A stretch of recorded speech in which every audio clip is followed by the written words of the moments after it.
Pode parecer estranho que no momento em que o governo do presidente Temer está derretendo, nem sei se quando essa emissão for ao ar ele vai continuar presidente, eu queira dedicar essa conversa de hoje a um tema aparentemente longínquo, o tema da política externa. Mas não é longínquo, não. O tema da política externa ele tem uma importância muito grande, ele é um elemento constitutivo do país, não é só a projeção do Brasil lá fora. E ele supõe duas coisas. Em primeiro lugar, que o Brasil tenha, ou que um país qualquer, tenha o que exibir lá fora. E em segundo lugar, que esse país também tenha uma boa análise da situação internacional e, portanto, possa estabelecer com clareza, com perfeição, se possível, qual é o lugar que ele pretende para o seu país no mundo. No governo do presidente Lula, no governo da presidenta Dilma, nós tínhamos algo a exibir. O governo teve seus problemas, a sociedade não resolveu todas as questões, mas nós tínhamos a exibir um país que crescia, um país que incluía socialmente grandes contingentes, dezenas de milhões de pessoas, que combatia a pobreza e a desigualdade, que eram as questões fundamentais que nós enfrentávamos. E, por outro lado, nós tínhamos também realizado todo esse trabalho num quadro de preservação e de aprofundamento da democracia. A análise que nós fazíamos da situação internacional também era uma análise cuidadosa, também era uma análise aprofundada e que tendia a romper com certos paradigmas de submissão que haviam marcado os países da região e o Brasil entre eles nas últimas décadas.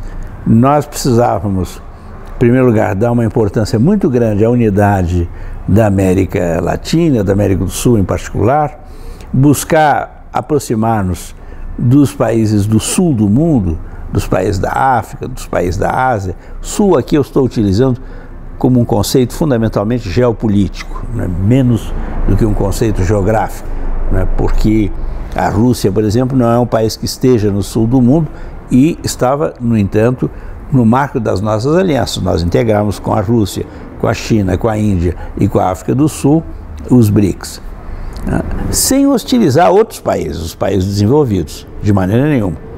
Agora, nós acreditávamos que o mundo estava se reconstituindo, e que a partir, sobretudo, de 2009, com o advento dessa grande crise econômica, era de fundamental importância que nós pudéssemos constituir um bloco sólido no sul do mundo para enfrentar as grandes potências imperiais que eram a origem da crise, que eram aqueles países que estavam tocando a economia mundial para baixo. Então, a partir dessa análise da necessidade de ter uma política multipolar, da necessidade de construir um polo progressista no mundo, da necessidade de preservar a paz, de preservar valores como os direitos humanos, do meio ambiente, que nos levou inclusive ao Acordo de Paris, é que nós construímos a nossa política externa. Qual é a situação que se estabeleceu depois do golpe parlamentar do ano passado, de 2016? Situação totalmente nova. Em primeiro lugar, não tinha condições, né, de exibir um país próspero, democrático, com viço para o exterior.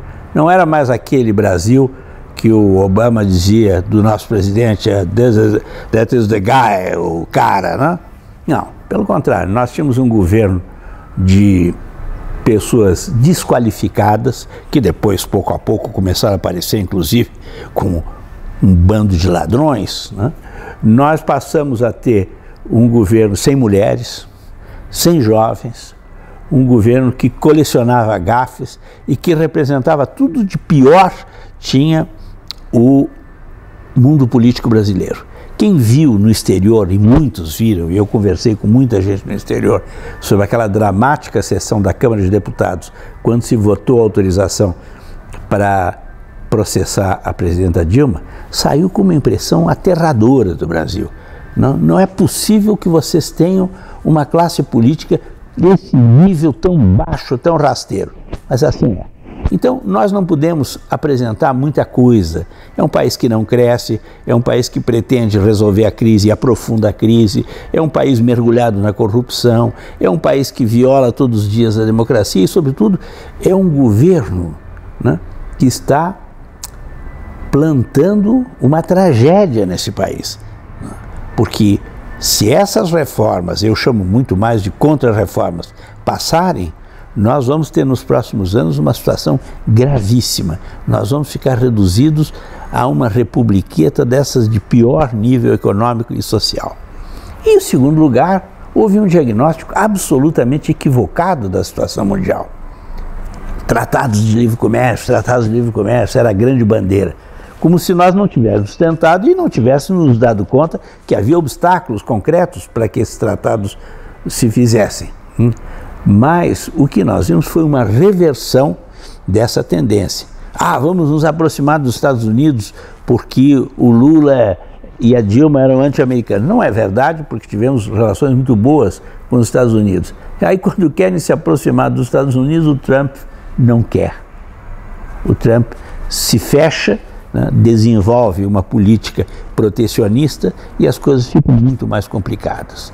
Né? Recentemente, num ato absurdo, né, porque isso teria consequências e terá, se manifestar efetivo, consequências dramáticas para a economia brasileira, o Brasil pede ingresso na OCDE, esse clube dos grandes países desenvolvidos. O que aconteceu?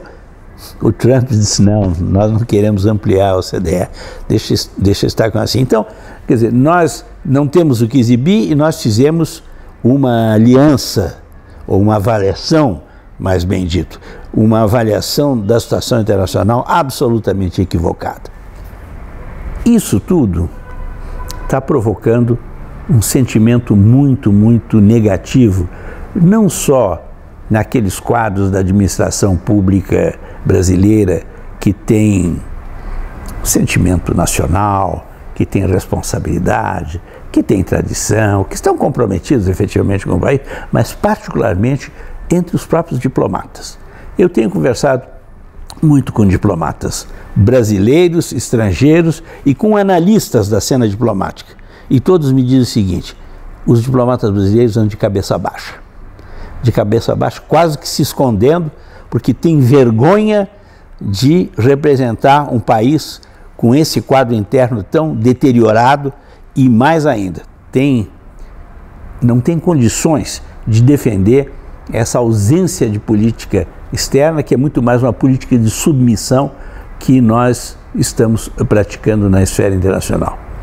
Durante o governo Lula e durante o governo Dilma, nós fomos acusados, eu pessoalmente, muitas vezes, de interferir no Itamaraty.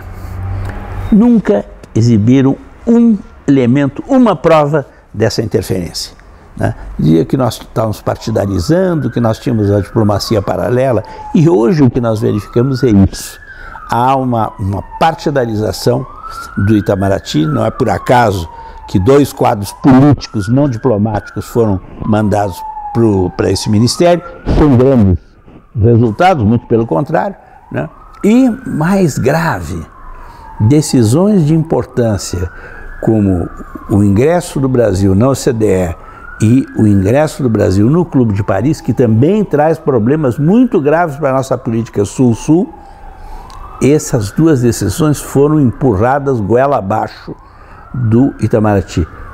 A nossa diplomacia não queria, na sua imensa maioria, não queria tomar essa decisão e considerou que isso foi uma imposição desses quadros jovens neoliberais que infestam, seja a equipe econômica, e alguns estão plantados também na Casa Civil.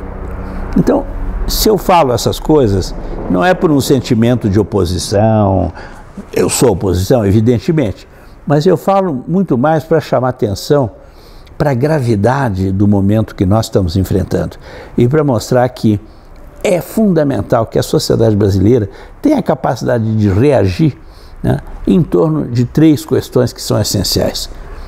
Uma nova política econômica e uma política social que beneficie a imensa maioria e que não torre o futuro do país como vem acontecendo agora. Segundo lugar, a preservação e o aprofundamento da democracia, o que vai exigir, evidentemente, que nós tenhamos eleições diretas já, que o senhor Temer vá embora, mas que não ponham um outro Temer no lugar dele, que não se troque 6 por meia dúzia, ou como dizia aquele velho adágio italiano, né, que não se mude as coisas para que elas continuem exatamente como estão. E terceiro lugar, soberania nacional. Né? Nós temos que preservar a Petrobras, nós temos que preservar as nossas riquezas, nós não podemos ceder as nossas terras, nós temos que preservar, entre outras coisas, os nossos instrumentos de defesa. Estão sendo destruídas as Forças Armadas e todas aquelas conquistas de uma estratégia dissuasiva, não belicosa que o Brasil construiu no passado, por essa política de arroxo que vem sendo praticada.